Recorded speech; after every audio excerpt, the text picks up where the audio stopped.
이 콘텐츠는 온에어 스튜디오에서 만들어졌습니다.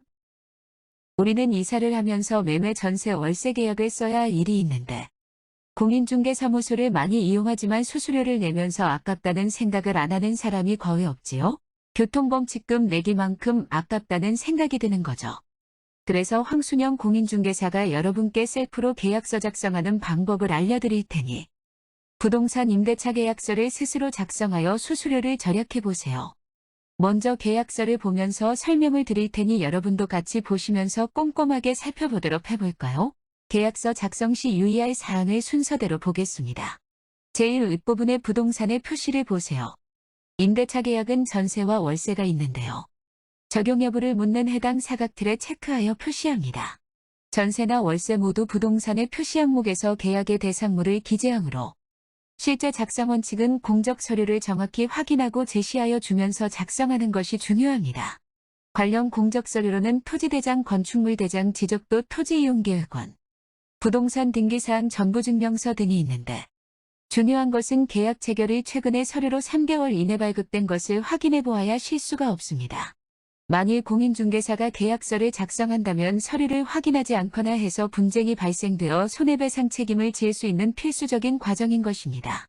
서류를 확인하고 당사자 사이의 계약 목적에 대하여도 명확히 확인을 하여야 합니다. 토지의 경우는 물론이고 건축물도 임대차 목적물 면적에 대한 분쟁이 자주 발생하기 때문에 목적물의 일부인 경우 이 부분을 도면을 첨부하던지 주의해야 하고 각 당사자 간 임대차하는 면적과 범위를 설명하며 이를 계약서에 명확히 기재합니다. 물론 주택의 전월세를 계약 연장하는 경우는 간단한 문제이지만 상가의 경우 다툼의 여지가 있는 중요한 사항이지요.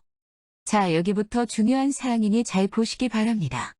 제1조 목적 여기를 보시면 위 부동산의 임대차에 대하여 합의에 따라 임차인은 임대인에게 임대차 보증금 및 차임을 아래와 같이 지급하기로 한다라는 내용을 보실 수 있는데 보증금, 계약금, 중도금, 잔금 등 금액과 지급일자를 기재하는 부분이지요. 향후 위 금액이 지급일자에 제대로 지급되지 않거나 계약 해제 취소 등의 분쟁이 발생하였을 때 어떤 명목으로 지급되었는지에 의해 법적 해결과 의미가 다르므로 주의해서 작성하여야 합니다. 지급하는 금액 기재하는 건 모두 중요하나 이 중에 중도금이 가장 중요한 금원입니다. 중도금 지급 이후에는 계약 해제가 불가능하다는 판례도 있고 또한 명확한 법률의 입장이 있어서 계약서 제6조에도 중도금 지급 이후에는 계약 해제가 불가능하다는 점을 명시하고 있으니까요. 다음은 제2조 존속기간에 대하여 볼까요? 임대차, 계약기간을 명시하는 조항인데 임대인이 임대차 목적대로 사용할 수 있는 상태로 인도하여야 하는 의무로서 임대차 기간의 시작일과 종료일을 포함한 기재사항으로 정확히 작성해 두어야 나중에 문제가 없어요. 다음 제3조는 용도 변경 및 전대 등에 대하여 기재하는 부분을 말하는데 전대 및 용도 변경 등을 금지하는 조항입니다. 임대인의 허락 없이 인테리어를 하거나 벽걸이 대형 TV를 설치한다든지 임대인의 허락 없이 임대차 목적물의 용도와 구조를 변경하는 경우 이 조항에 의해서 금지되는 행동을 규정하여 이를 이유로 임대인이 임차인에 대한 임대차 계약을 해지할 수도 있도록 한 임대인을 보호하는 조항이지요. 임대인의 동의 없이 전대 임차권양도 담보 제공을 금지하며 위반시 전차인 즉 전대 받은 사람이나 임차권 양수인 등은 임대인에 대하여 유효성을 주장하지 못해 권리를 보호받지 못하는 위험이 있어요.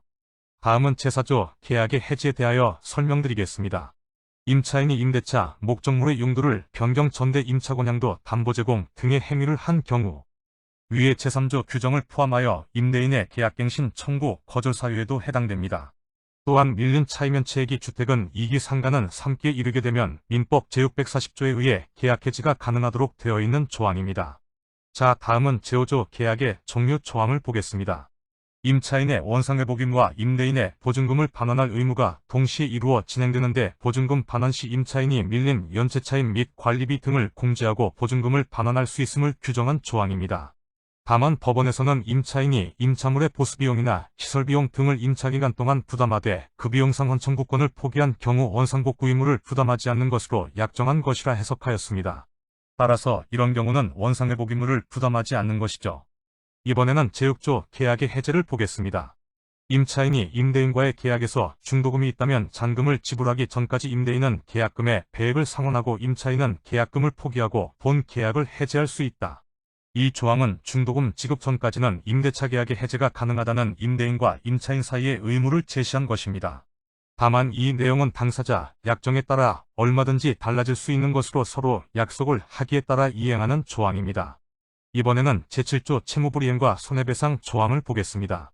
임대인 또는 임차인이 임대차 목적물 인도 의무 또는 보증금 지급 의무 등을 이행하지 않는 경우, 계약의 내용을 이행하지 않는 경우에 해당 일을 채무불이행으로 보아 계약 상대방이 계약을 해지할 수 있다는 내용입니다. 또한 손해배상으로 계약금 상당의 금원을 지급받을 수도 있지요.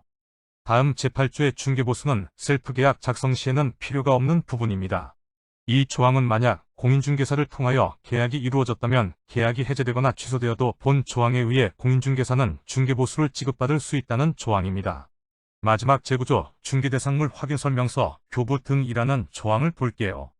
기업공인중개사를 통한 계약 시 교부하는 것으로 중개대상물 확인설명서와 업무보증관계증서 등을 고객에게 제공하여야 하는 것을 규정한 조항인데, 부동산 사고 시 보험으로 보상받는 부분입니다. 셀프계약은 이 부분이 취약하여 일부러 공인중개사무소를 찾는 분도 계십니다.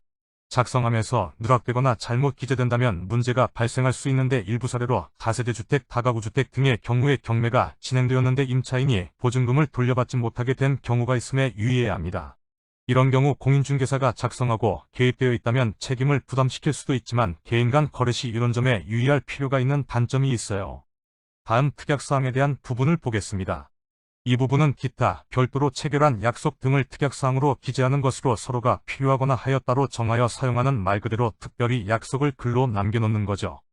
마무리로 드릴 말씀은 임대인, 임차인의 인적사항 등을 기재하면서 임대인을 사칭한 사람 또는 임대인의 가족 등을 대리인으로 믿고 계약을 체결하여 보증금 등을 지급하였으나 진정한 임대인이 아닌 경우가 발생될 수 있어요. 믿고 하는 계약이지만 자칫 후회가 되지 않도록 임대인의 권리관계 및 임대인의 신분을 증명할 수 있는 서류를 정확히 확인하시기 바랍니다.